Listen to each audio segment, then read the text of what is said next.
Bismillahirrahmanirrahim. Assalamualaikum warahmatullahi wabarakatuh. Baiklah teman-teman yang dirahmati Allah Subhanahu wa taala. Insyaallah pada kesempatan kali ini kita akan melanjutkan pembahasan yang sebelumnya. Kalau di pembahasan sebelumnya kita sudah membahas 3 bentuk kata dalam bahasa Arab. Apa aja itu? Yang pertama isim, yaitu kita sebut isim. Kemudian yang kedua disebut dengan fi'il, atau kita terjemahkan dengan fi'il dengan kata kerja. Kemudian yang ketiga huruf, atau kita terjemahkan juga dengan huruf. Jadi ada isim, fi'il, dan huruf. Baiklah, untuk kesempatan kali ini kita akan membahas isim terlebih dahulu. Jadi apa saja sih kata-kata yang termasuk dalam kelompok isim? Jadi di sini saya sudah menuliskan ada sekitar 7 poin atau 7 hal yang termasuk dalam kategori isim. Yang pertama ada manusia, kemudian ada hewan, ada tumbuhan, ada benda mati, kemudian ada tempat, waktu, dan sifat. Mari kita bahas satu persatu. Yang pertama ada manusia. Jadi manusia termasuk dalam kategori isim, yaitu nama-nama manusia seperti Ahmad, Muhammad, Aisyah, Robert, dan nama-nama lainnya dari nama-nama manusia itu termasuk dalam kategori isim. Misalkan Ahmadun, nah, ini isim. Atau misalkan Budi,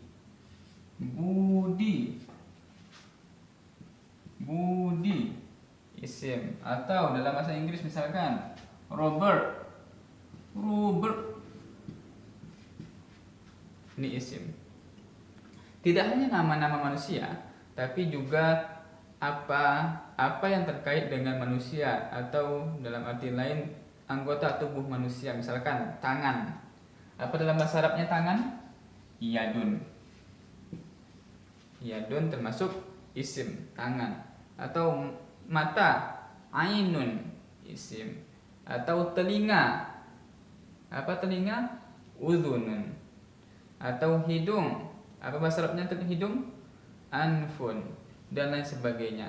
Jadi apapun yang berkaitan dengan manusia, maka ia disebut dengan isim.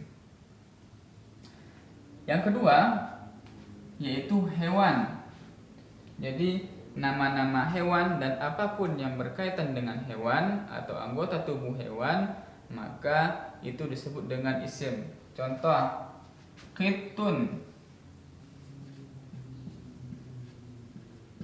Kitun artinya kucing. Kucing itu bentuk katanya isim. Kemudian ada lagi hisonun. Contoh, hisonun itu artinya kuda. Maka kuda atau hisonun bentuk katanya isim. Dan lain sebagainya. Termasuk nanti ada kaki. Ya, kaki sama manusia juga ada kaki ya. Kucing juga ada kaki. Atau nanti ada belalai bagi jerat, bagi belalai itu siapa yang punya? Gajah, dan lain sebagainya. Itu hewan. Jadi hewan masuk dalam kategori isim. Kemudian yang ketiga tumbuhan. Apa saja yang berkaitan dengan tumbuhan? Nama-nama tumbuhan. Misalkan ada Zahratun. Apa itu Zahratun? Bunga. Atau misalkan Syajaratun. Apa itu Syajaratun? Pohon. Atau misalkan Husnun. Apa itu Husnun? Ranting, dan lain sebagainya. Itu termasuk dalam kategori isim juga. Kemudian yang ketiga apa saja? yang disebut dengan benda-benda mati. Jadi benda-benda mati itu juga masuk dalam kategori isim dalam bahasa Arab. Contohnya misalkan ini yang saya pegang, spidol, miqlamatun. Miqlamatun, atau ini papan tulis saburatun. Saburatun. Atau misalkan baitun, rumah, atau faslun, kelas. Dan apapun itu yang berkait yang termasuk dalam benda mati, maka dia terkategori sebagai isim. Kemudian yang kelima yaitu tempat. Jadi apapun yang berkaitan dengan tempat, misalkan nama-nama tempat dan lain sebagainya, seperti kayak tadi kelas, ruangan, itu juga terkategori sebagai tempat. Atau misalkan Indonesia, itu nama tempat. Jakarta, nama tempat. Saya sekarang tinggal di Jogja, Jogja itu nama tempat. Dan apapun yang berkaitan dengan tempat, maka itu termasuk dalam kategori isim. Kemudian yang terakhir, yang keenam adalah waktu. Apa contohnya? Misalkan pagi hari, sobahan, isim.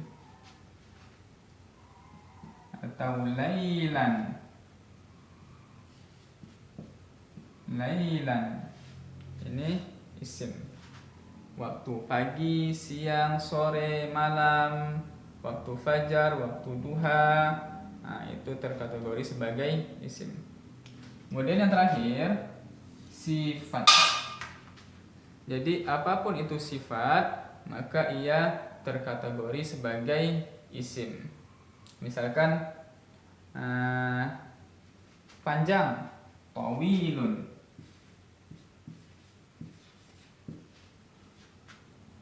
Pendek, qasirun.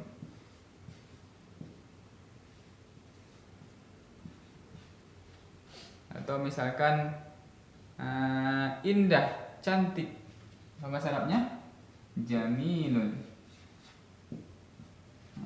Maka semua sifat itu juga terkategori sebagai isim. Jadi apa saja yang dimasukkan dalam isim? Yang pertama manusia, hewan, tumbuhan, benda-benda mati, kemudian tempat, waktu, sifat. Jadi ada 7 poin atau 7 hal yang terkategori dalam isim.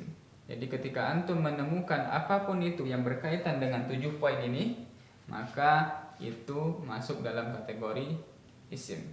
Sekian pembahasan kita pada kesempatan kali ini. Mudah-mudahan ada manfaatnya. Wassalamualaikum warahmatullahi wabarakatuh.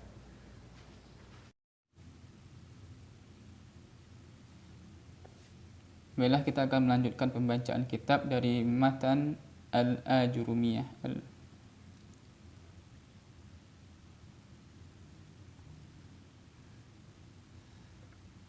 Qala al-musannifu rahimahullah, berkata pengarang semoga Allah merahmatinya, anwa'ul kalami, pembagian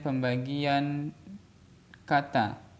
Al-kalamu, perkataan adalah, huwal lafdzul murakkabu, adalah lafaz-lafaz yang tersusun, al-mufidu bil wad'i, yang memiliki makna dan menggunakan bahasa Arab. Wa aqsamuhu, dan pembagian-pembagiannya, salasatun, ada 3. Ismun, isim, wa fi'lun, huruf, wa harfun ja'a li ma'na, dan huruf datang bersama makna.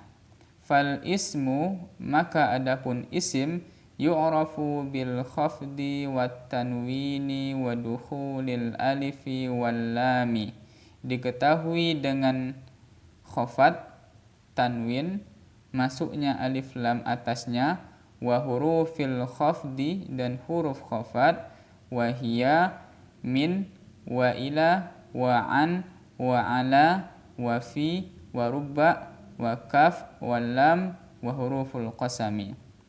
Dan huruf khafat itu yaitu hiya, min, yaitu dari, ila, an, ala, fi, ruba, ba, kaf, lam. Dan huruf qasam. Wa hiyal wawu wal ba'u wat ta'u. Dan adapun huruf qasam yaitu waw, ba, dan ta.